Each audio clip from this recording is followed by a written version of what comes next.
Don't be fooled into thinking that your community is immune. It is not. A warning from the governor as more closures are announced across the city and state.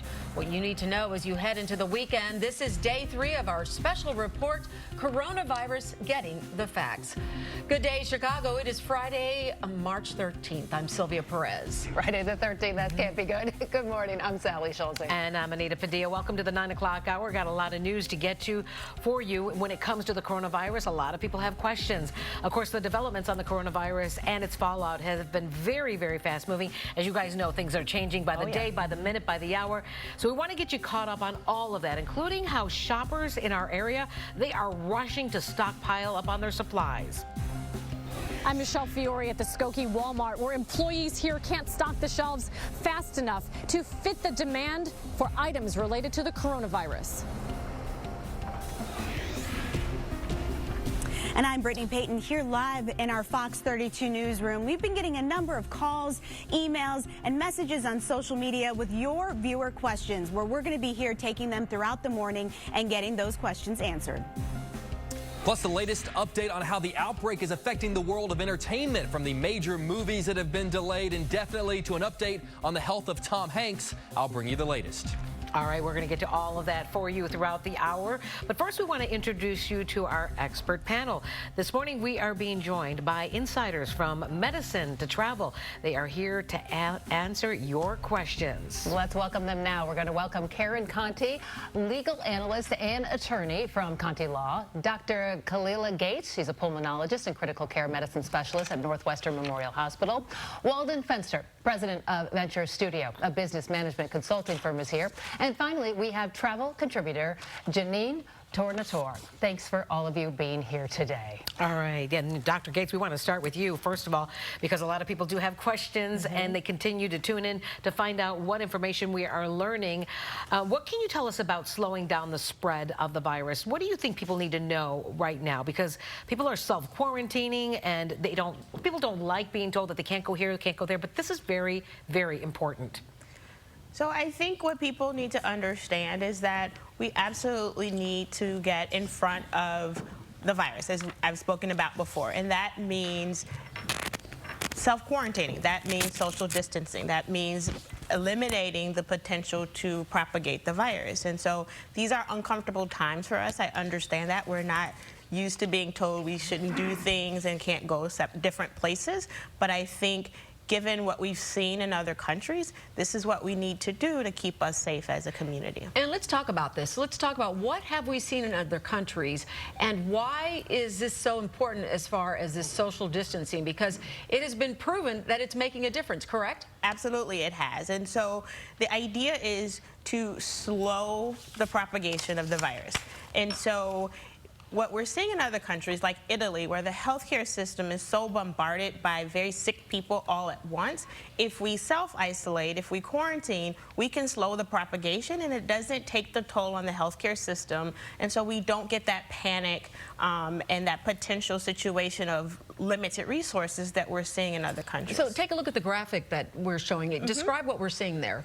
So basically what we're seeing is, so the red bell-shaped curve is if we don't self-isolate, if we don't take action and do protective measures to slow this down, we will get a large number of cases that require utilization of the healthcare system, and it can basically max out our resources. So you have to remember, we're not taking coronavirus and replacing other illnesses. We're still in the setting of influenza infection. We're still in the setting of other viruses that are taxing the healthcare system. And if we have a large influx of COVID-19 as well, we could potentially reach capacity. So if we isolate, we still have less people and we spread that out over time so that we don't hit capacity.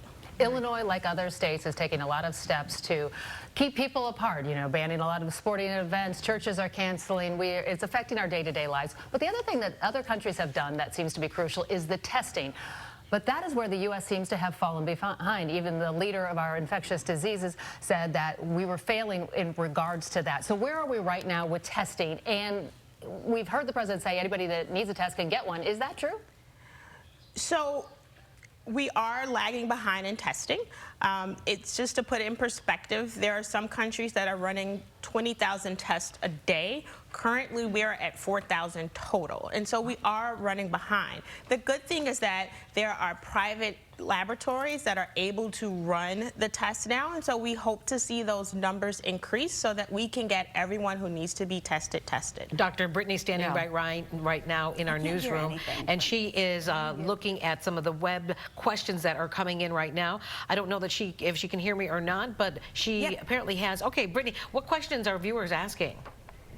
Yeah, so we have a lot of questions that are coming in this morning. Our first question is from our viewer, John. He wants to know, why are we shutting down the country for this, but during N1H1, there was far less panic? Doctor, do you want to respond to that question? So we have to understand that every virus is different. It has different patterns. And so this is a very contagious virus.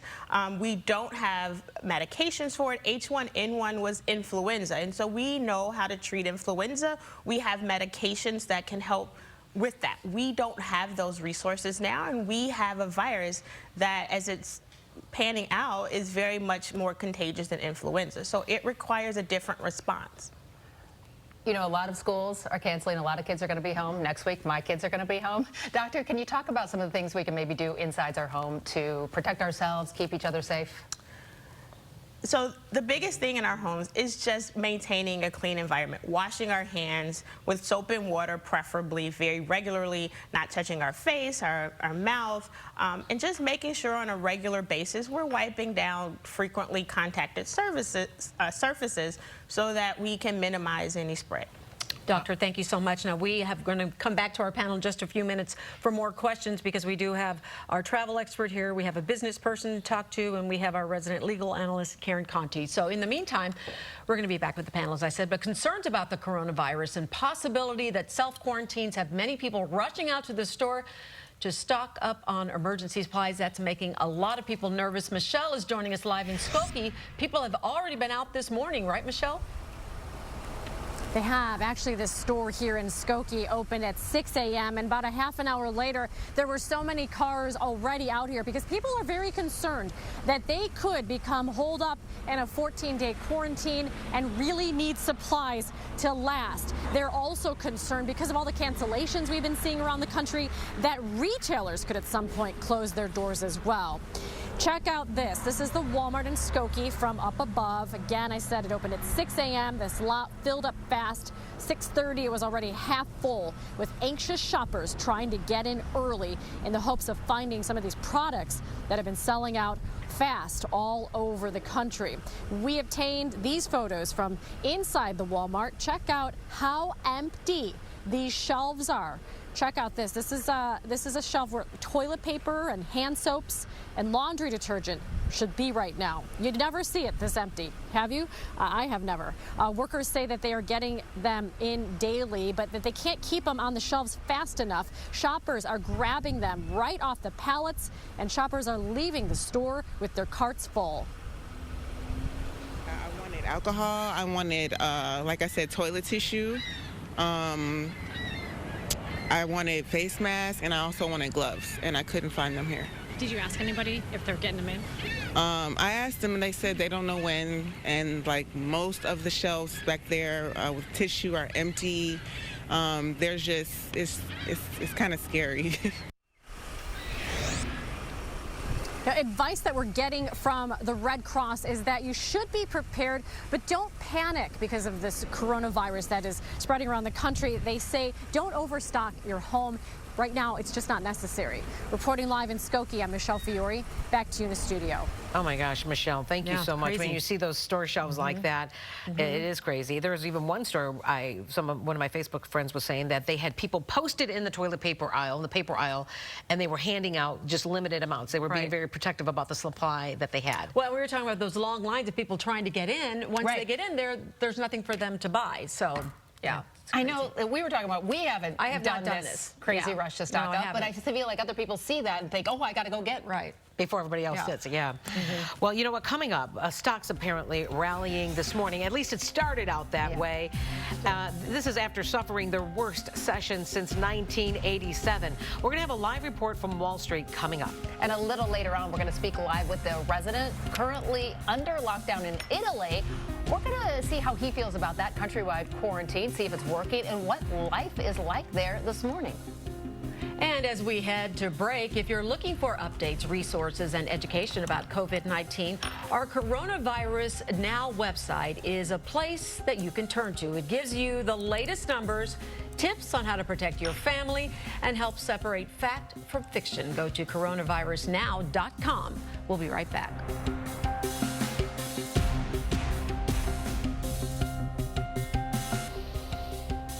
Let's take a live look at the big board right now. We're just about 45 minutes into the trading day. And look, you see a green arrow heading up. We haven't seen that much lately. The Dow Jones Industrial Average opened sharply higher today, up 705 points right now after plunging 2,300 points yesterday. So it's making up at least a small portion of the major losses that have been posted so far this week. And we are keeping a close eye on that. For more on what's going on, let's head live to Lauren Simonetti at the Fox Business Network.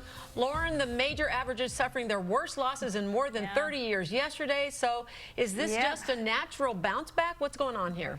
It's definitely, I mean, how much lower are you going to go, right? But I am pleased to report that the market is up exactly the same amount as it was when we spoke about a half an hour ago. That's good news. We're not having these wild, crazy swings. Is this a sign of stability? Could be. Still very early in the day after a disastrous week that took all three major averages into that bear market territory, which is a decline of 20% from a very recent high. A lot of people worried. A lot of people see all the news, social media feeds. They get that fear starts to build up, and that is not a good energy. And so I want to ask you, how do we turn that negativity around? What's it going to take?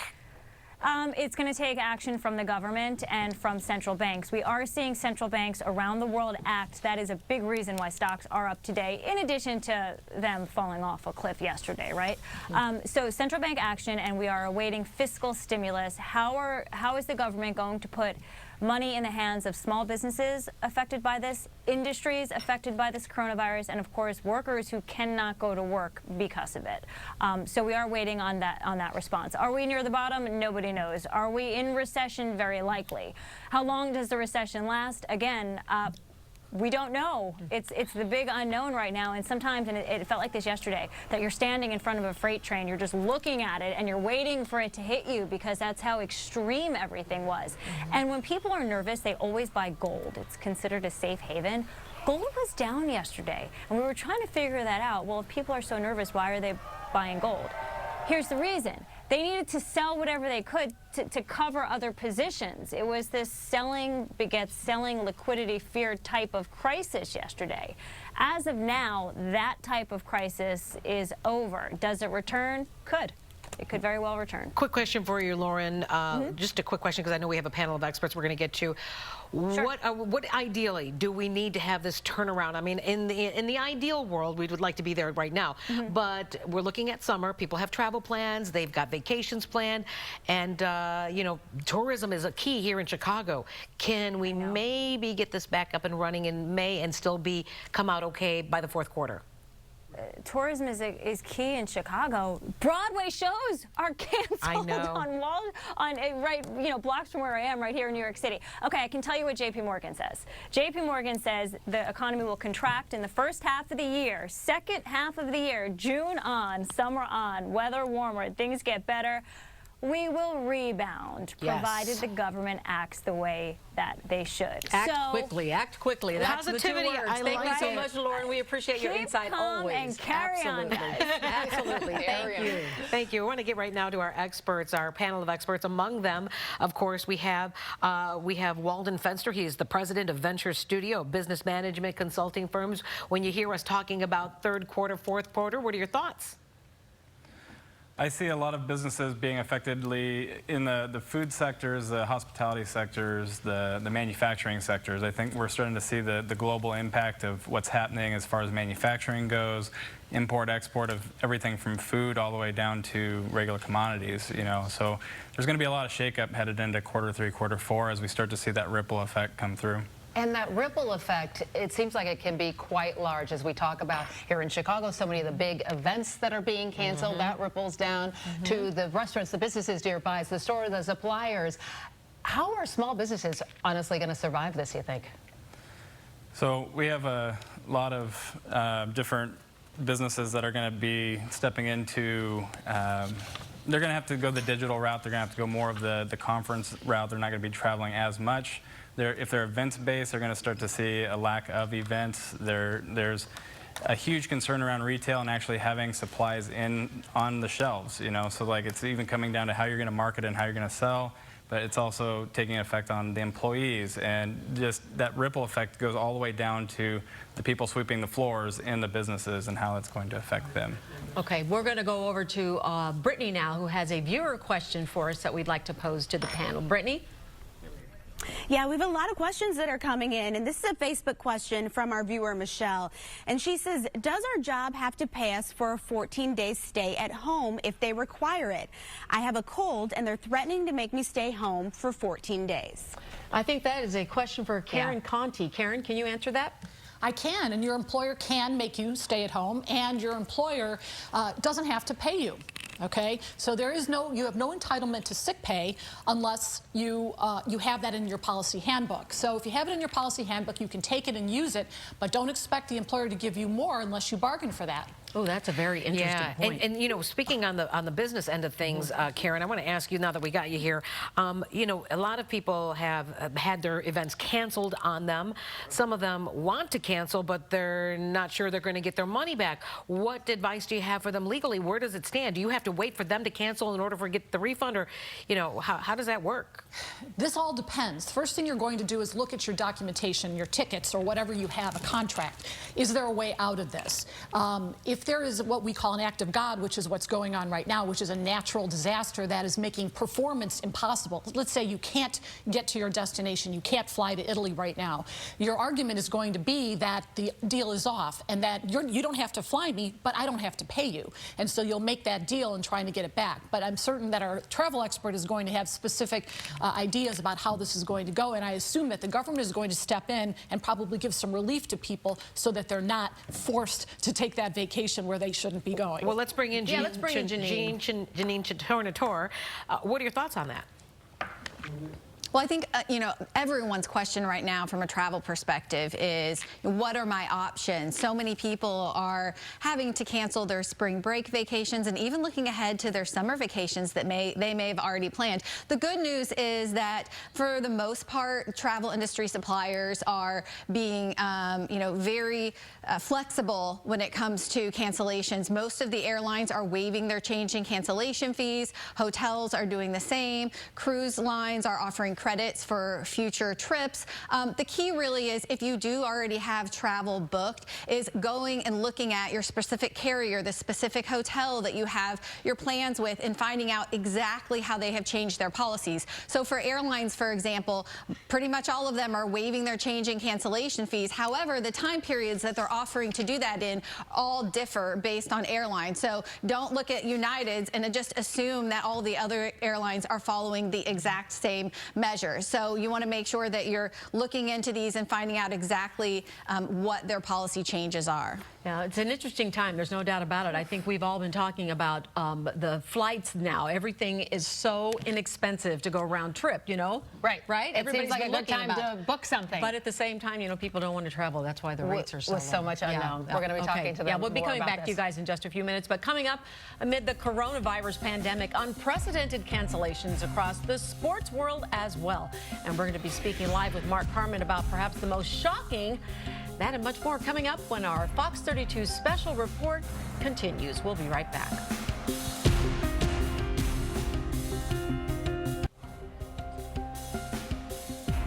Welcome back.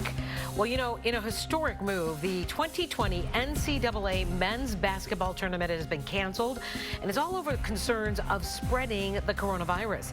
It is actually the first time the NCAA tournament will not be held since it started in 1939. And joining us this morning by phone to weigh in on this unprecedented decision is Mark Carmen with WGN Radio 720. Thanks for joining us this morning by phone, Mark. We appreciate it.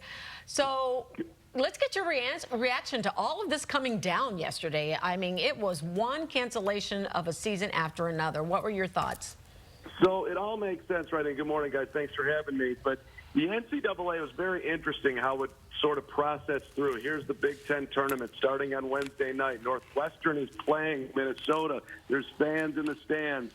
And then the next day, and then Fred Hoiberg, who used to coach the Bulls, now coaching Nebraska, gets sick on the bench. The Big Ten and all of college basketball is watching this. Ends up he's got the flu, not the coronavirus. But the next day they say, well, we'll play the games, but we're not going to have any fans in the stands. Players show up, and they cancel it before, Michigan takes the court. It just shows how fluid the situation is, and the NCAA president, Mark Emmert, making the statement that I made the decision. So here's the NCAA president making the decision, but the conferences weren't necessarily aligned at the same time with the tournaments. Some tournaments were still going on and eventually got canceled. So, I mean, ultimately, of course, the right move. But you feel bad, especially for teams like the Northwestern women's basketball team, who had a phenomenal season, co-Big Ten champions, had a ton of seniors. Those are opportunities that you'll never get back. But obviously, there are more important things in life. And I'm disappointed University of Illinois will not get to go on. They're having such a good year. We really wanted to see them play. This also affects, the high school athletes. And we just got word that the Masters tournament has been canceled as well. That's in Georgia. PGA canceling a lot of things. This is all-encompassing, all sports, really, so, except NASCAR. They're still doing some things. But what do you think this is like for these athletes, especially on the high school level, the college level? They are going up until the, waiting for that championship shot at the big time. Especially the seniors, right? Yeah. How disappointing is this? Huge disappointment. Technically, just the Masters, just for the record, it's being postponed, so they may look to have it down the line, but so it hasn't officially been canceled yet, just for all the golf diehards out there. But I'm looking back on this day in sports history this morning because our sports guys, we have no games to watch now. So what happened on this day? And there's Bryce Drew, a name that people might remember for Valpo. The Crusaders hitting a miraculous 3 at the buzzer, one of the greatest wins in mid-major history. I mean, that's his entire sports life. He is known by that shot, right? A shot in the NCAA tournament.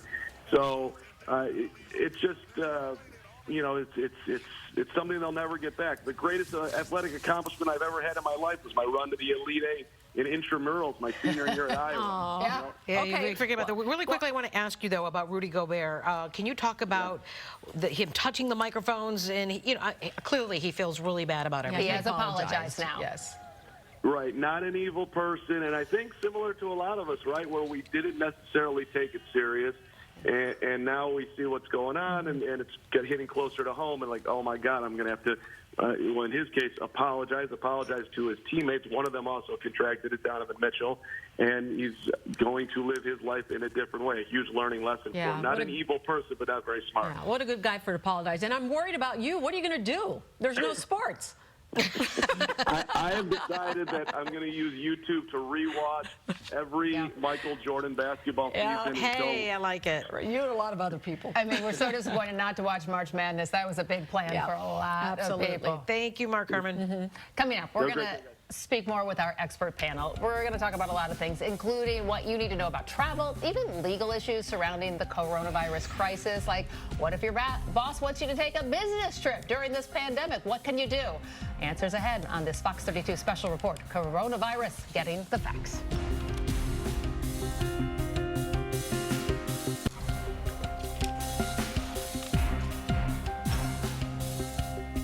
Welcome back. It is 9:30. Back to our Fox 32 special report, Coronavirus Getting the Facts. We are covering all angles of the pandemic for you this morning, and we want to get straight back to our expert panel with the questions both we as journalists and you as viewers are wondering about. Yeah, let's start this half hour with attorney Karen Conti, our legal expert here, because a lot of people have questions about their jobs. And, one person rightfully asks, can an employee refuse their boss if the boss wants them to take a trip? I don't know what boss would be asking anybody to take a business trip. Never know that are still it traveling. could be happening right now because Right. there are employers that haven't. They're not like big corporations. They don't have a plan. So go on a there's business also trip. What do you business do? to do still. Yeah, You there know? is business to do. So maybe Yeah, what they're do thinking you that say, Karen? What do you? Generally, you can't refuse to do what your boss asked you to do. You are not in a superior position when you're an employee. If your employer says you need to go somewhere or do something, you have to do it, and if you refuse, you can be fired for it. The only exception is if there's imminent danger in the workplace. So that would have to be something that would harm you seriously or kill you imminently, which means right away. So the idea of getting on a plane, it's kind of an iffy thing. Will I get it? Will I get sick? Is this a bodily harm? So the answer right now is you have to get on that plane or risk being fired. Let's talk about the issue of confidentiality. If you get the virus, can you keep that a secret? Or if somebody else at your workplace has the virus, can the boss keep that a secret from you? The boss generally should tell everyone that the employees have been exposed, because they're supposed to have a safe workplace, and if they do something that makes it worse, then they could be sued for that. But isn't that violating HIPAA? But the boss shouldn't say the name, right? Yeah. HIPAA doesn't apply to employers, though. That's interesting. How can that even be possible when we need to know who we've been talking to? How is that even possible? I think employers risk being sued if they expose that kind of information. But remember, HIPAA only applies to medical facilities and nurses and doctors, not to employers. So technically they could, but they do run the risk of being sued for some sort of privacy violation. I want to go back to Dr. Gates, our pulmonologist with critical care medicine at Northwestern, because a lot of it is made about the lack of testing for the coronavirus. A couple of questions for you. Could there be people walking around unsymptomatic right now with the coronavirus? And might the numbers be actually a lot bigger than what we know because of the lack of testing? So the simple answer to your question is yes. And so that is the concern, that we're not testing certain populations of people. Asymptomatic or mild symptoms, we're simply asking you to stay at home.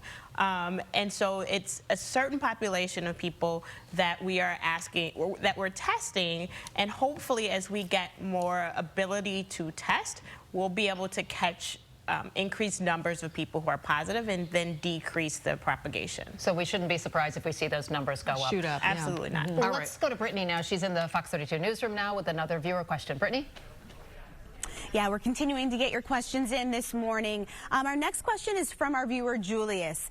Can the virus live on your clothing? What is the recommendation for washing clothes if you've been out and about? Okay, Dr. Great Gates, that's question. for I have you. people Yeah, that email is me a good about that, question. too. Should we come home and change immediately after we're out? So I think this is going to be an individual decision. Yes, it can live on multiple surfaces. So what we're practicing from a personal protective gear at the hospital is to actually put on gowns. And so in theory, yes, it can be on your clothing. So you should wash them regularly. Probably at this point in time, if you're out and about, not repeating clothing, but that's just a kind of personal decision. It is possible. Okay. We saw some of those pictures from the Walmart earlier, and I noticed that the shelves of laundry detergent were looking pretty bare there. Yeah, and that and dish soap and all of the things you're going to want lot to of cleaning clean. supplies. Yeah, absolutely. Walden, let's go back to you for a minute and talk about the business a little bit. I know lawmakers in Washington are right now working on some bills to bring some aid to this. What do businesses want and need to see at this point? Yeah, so there's a bunch of bills and acts that are getting ready to get passed as far as funding that will be released to businesses, as far as just any money that is being lost because of revenue, because of like lost sales, loss in travel, loss in just anything that's happening in the business. California just passed something a couple weeks, or maybe last week, that is giving people access to up to $2 million. We saw President Trump come out and say a bunch of things around upwards of $50 billion that they're going to start earmarking for businesses that are losing revenue because of everything that's happening right now. Let's talk about businesses losing revenue, too. More to come, because we're just being told the Boston Marathon has been postponed, till not canceled, till mid-September. So another one that's You know what's going to be so interesting, though, and because this is all new and we don't know how they're going to do this. Everybody's talking about postponing this, postponing that. So when we get things back up and running, when I is know it it's going to be right? strange to have a St. Patty's Day parade in the middle of April or June. But like our other guest said, maybe that's a great way to kick kick off a celebration to say of we're back. We're back Right. out on the streets. And we can do it when it's warm out. That sounds pretty good to me. I know. I think a lot of us who've ridden in that parade can feel that. Janine, what is the thought now with the travel industry? When people call their travel agents or they're trying to book through the airlines, what is the thought with the travel industry? This is just the time we're going to have to deal with and try to help every consumer as much as we can, or are they still trying to encourage people to get out there and travel? No, at this point, it's really all about helping people kind of mitigate their current travel situation. I mean, there are people who are still traveling, but a lot of what we're seeing right now are people who are calling into the airlines, the online travel agencies that they've booked through, and just trying to get through to make those changes and make those cancellations. So we're seeing that the suppliers and the vendors, the online travel sites, you know, even if you go to a site like Expedia, the first thing you see on their site actually says, unless your travel is within the next 72 hours, please wait and call us in a couple of days, because they're just trying to handle all of the cancellations that are happening on an immediate basis. So, you know, it's that rolling situation, but they're certainly trying to handle it, and they're all a little bit overloaded in those customer care centers. I got a quick wrap. I do have one quick question for you, Janine. What if your hotel cancels because they don't have enough people to keep that building going? What about Airbnbs? Are these an option for people that are just coming in there stuck? They got no hotel. Yeah, I mean, that's certainly an option. I think that's what everyone is doing right now that are in those situations, are trying to look at what options are available to them. Airbnb, alternative lodging, you know, it's just looking and seeing what's available and what's out there for hotels that are in those situations and don't have enough guests and are having to cancel some of their services. They're trying to, again, help customers make other plans and for those situations. So I think it is really kind of all hands on deck in the travel industry. They want to keep their customers happy. They want them to come back later when everyone is traveling again. So yeah, the travel industry is really kind of trying to help people in these situations. All right, Janine, thank you so much. We have a lot more coming up. Don't go away. We're going to continue this discussion. We're also going to talk about the nation of Italy. It's at a virtual standstill now. We're going to speak live with a Florence resident, father of two, how he's feeling during this quarantine, how it is affecting his business, and how his family's holding up. Coming up.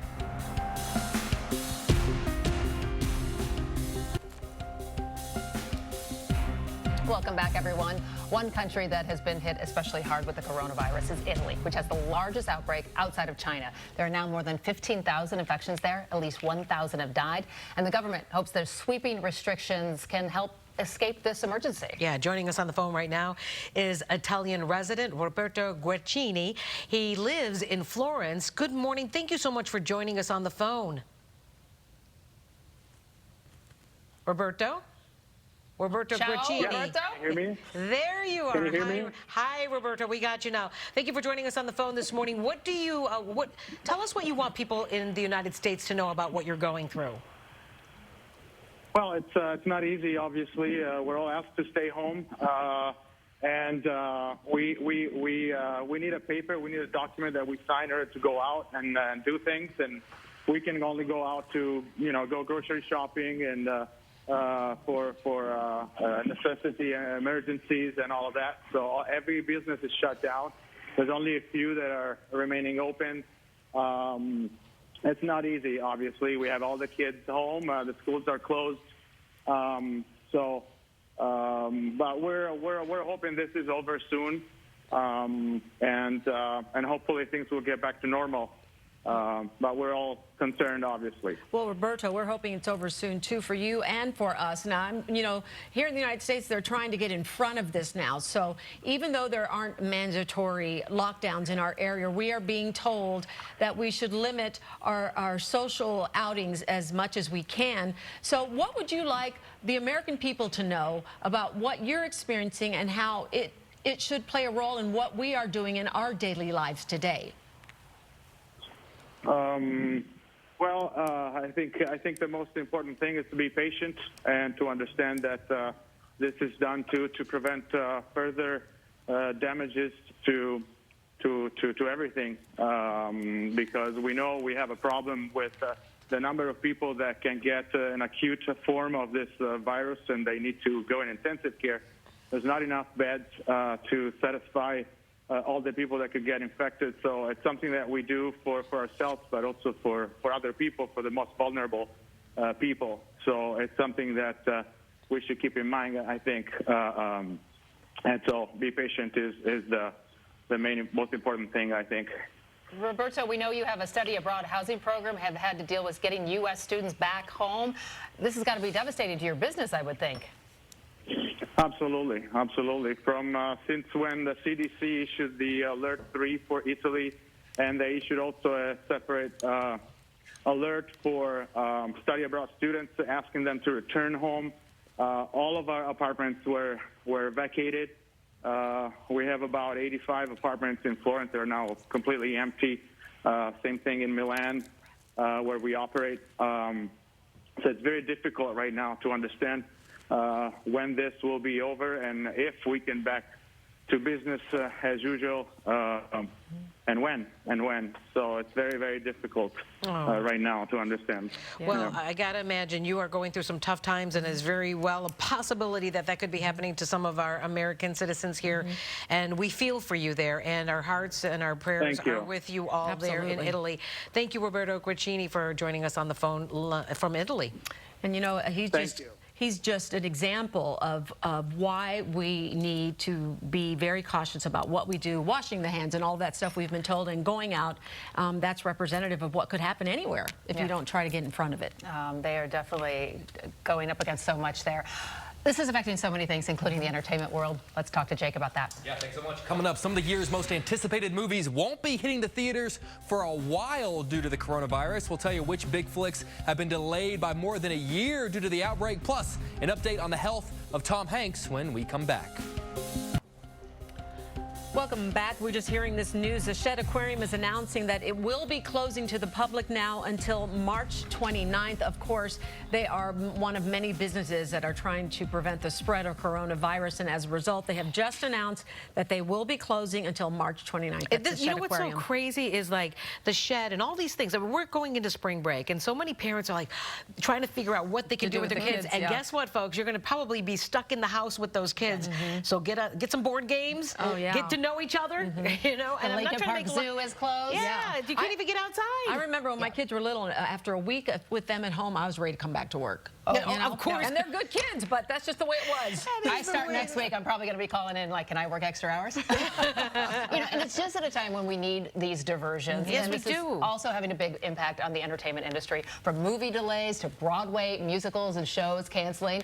The entertainment industry just is getting rocked by the coronavirus. Jake is here now with more updates on what's going on. One thing you're not going to be doing with the kids is probably going to the movies. If you're looking to see that newest big blockbuster at the movie theater, you could be waiting for quite some time, as yesterday was a massive day in the ever-changing schedule for upcoming film releases. Some are being pushed back a year, others indefinitely, while studios try to get a grasp on what's going on. First up, director John Krasinski announced that his highly anticipated horror film, A Quiet Place Part 2, which I just saw a few weeks ago, it was set to hit theaters next week. That is being delayed indefinitely. Disney's big live-action remake of Mulan, one of the biggest blockbusters of the year, that was scheduled to hit theaters the week after. 2 weeks from today, that studio announced that that film has also been delayed indefinitely. The upcoming romantic comedy, The Lovebirds, they were going to attempt to have their stars do their press tour via Skype. They announced instead they scrapped the whole thing. They said, you know what, we're also going to delay our film also indefinitely. And finally, the 9th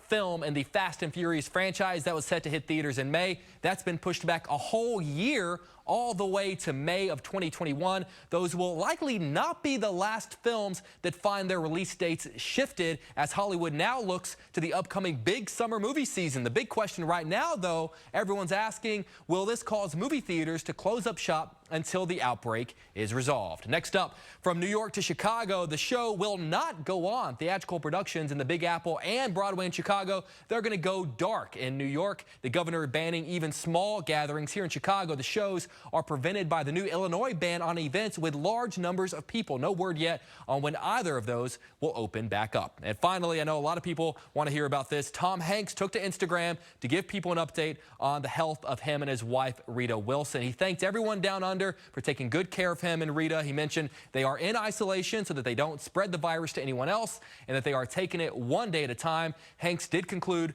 with a little humor, sharing one of his famous movie quotes, quote, "Despite all the current events," he said, "there is no crying in baseball. I don't know. I'm crying maybe a little bit that spring break has been canceled. Yeah. And Well, he's we're not stuck with his gonna start the kids. season. Yeah. His kids are older, Yeah. so yeah. A lot of parents are going to be crying.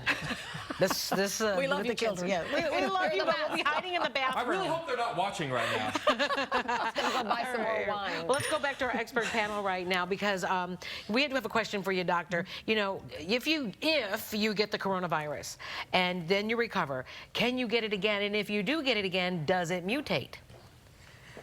So I'll separate those questions. So there is evidence that the virus that we have may have mutated when you compare it to the virus in China. So there is a concern that there is mutation, and whether or not that affects virulence, we're still trying to figure that out. Now, can you get coronavirus again? Yes, we have to remember that there are multiple strains of coronaviruses that cause the common cold, and we get those every year, a couple times a year. So it is possible that you could get the coronavirus infection again. Now, maybe symptoms will be milder, and that's why we're working on a vaccine.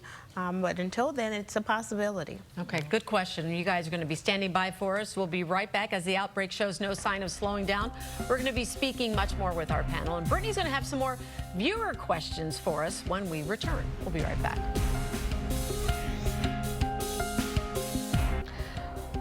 Welcome back. We want to give you some developing news that's coming into our newsroom. The Chicago Teachers Union will be holding a press conference at 3:30 today. This is apparently to take action in response to the ongoing corona crisis. As you know, CPS has said that they will only close schools if there is an infected or an affected person. Teachers Union very concerned about that, saying there aren't enough nurses, so they could be some pushback, and especially when they use the word taking action. So we'll keep our eye on that for you. That's at 3:30 today. Yep, and we want to wrap things up now with our special report, thanking our expert panel, Karen, Dr. Kalila Gates, Waldon Fenster, and Janine Tornator. Thank you so much for coming in and answering these questions, and hopefully we have put a lot of people at ease, too, with the answers. That's going to do it for us. More coverage at noon. Have a good morning.